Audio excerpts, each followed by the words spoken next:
Manipulation d'un implant Lucidis avec l'ErgoTouch 2.0. Nous avons la cartouche, qui est une cartouche relativement classique, et l'injecteur, qui peut paraître gros, mais on le verra tout à l'heure, qui permet une ergonomie optimale pour l'utilisation de cet implant.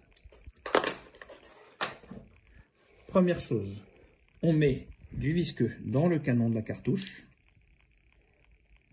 et on en met un peu dans la chambre de chargement. Donc juste un rail de chacun, ici et ici. Il ne faut pas en mettre trop, car si on en met trop, vous créez une sous-pression en dessous de l'implant qui fait remonter l'implant et qui fait que l'implant risque de ne pas être à sa place. Pour le Lucidis, on ouvre le blister,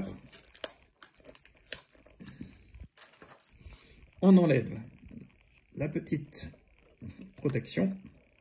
Vous voyez ici deux petites encoches qui servent à prendre l'implant. Donc on prend l'implant et vous voyez, il est directement dans le bon sens. Donc on le laisse dans le même sens et on le met dans la cartouche. Il faut le centrer entre ici et ici. Ces deux parties-là étant juste le verrou, constituant juste le verrou qui va fermer la cartouche. Donc, on le bloque contre un côté et on rentre de l'autre. Et vous voyez, en appuyant bien sur l'implant, il prend la forme de la chambre de chargement. On tapote sur toute la longueur de l'implant, chacun des morts de la pince correspondant à un des rails de la cartouche. Voilà, et on appuie bien sur toute la longueur de l'implant. On ferme l'implant, vous avez peut-être entendu le clic, et on met un peu de visqueux derrière l'implant. Pour l'injecteur, on le rentre dans son logement ici, et on le pousse à fond, pour qu'il soit bien en place.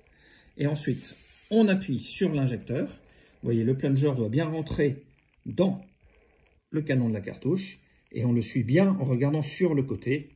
Vous voyez, on voit le plunger progresser pour pousser l'implant. L'injecteur est très ergonomique, vous voyez, et la poussée est très progressive. Donc, on appuie, voilà, et l'implant sort tranquillement dans l'œil. Voilà.